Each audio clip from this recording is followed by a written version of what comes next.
Okay, this is part of the show where we get to the heart of the political debate, where all sides are fair game. There's a VIP visiting the White House today. We mentioned it earlier, the Chinese Vice President Xi Jinping.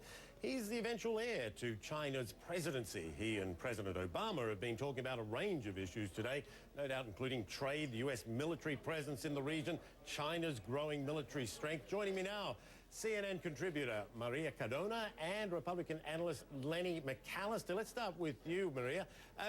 When the president's talking to the Chinese heir apparent, what message does he need to send here? Because, you look at the economy, China's the one holding the cards. Well, I think what he needs, the message that he needs to send is the one that he actually sent, which is the right one, which is that we plan to continue working with China. They're an incredibly important ally in the world. We both need each other, these two countries need each other to move forward economically and for national security reasons. So he can be very diplomatic in terms of the issues that he wants to talk to China about, while at the same time, and he mentioned this in his public comments, making sure that voters here know, that Americans know, that they will continue to push China on issues of national security, on issues of human rights, and on issues of fairness when it comes to trade. And he was very clear about that.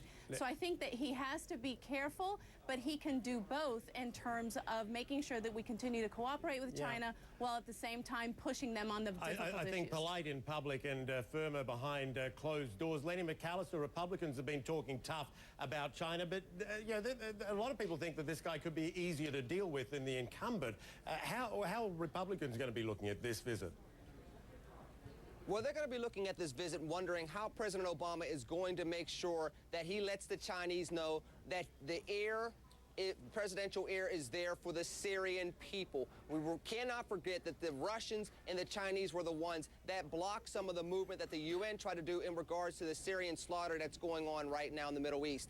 We want to know if America is still going to be that beacon of freedom throughout the world. We know about the economic relationship between the Chinese and us here in America. We have to look now and see, are we still willing to stand up for freedom even after President Obama submitted yet another budget that's looking at $1 trillion deficit in its first year. All right, let's talk politics then. Rick Santorum getting a bit of good news in the polls. I think we've got the numbers to show you there. What about him going forward now? There's the numbers there. Rick Santorum at 30%. That's not bad. That's a New York Times poll there. Romney trailing at 27%. Is that a surge that can hold through Super Tuesday, Maria? Well, I think it certainly shows that Santorum has now become the anybody but Romney candidate and the standard bearer for conservatives in this race, who have been desperately looking for somebody who can really take the mantle and represent them in this race. They really haven't found that person. It's absolutely great news for Santorum.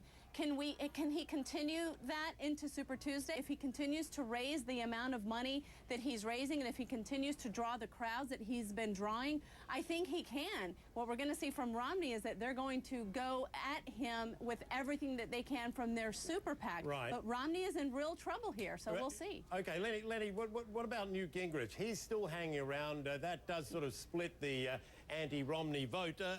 Is there any reason? In fact, I think let's play part of what he had to say earlier.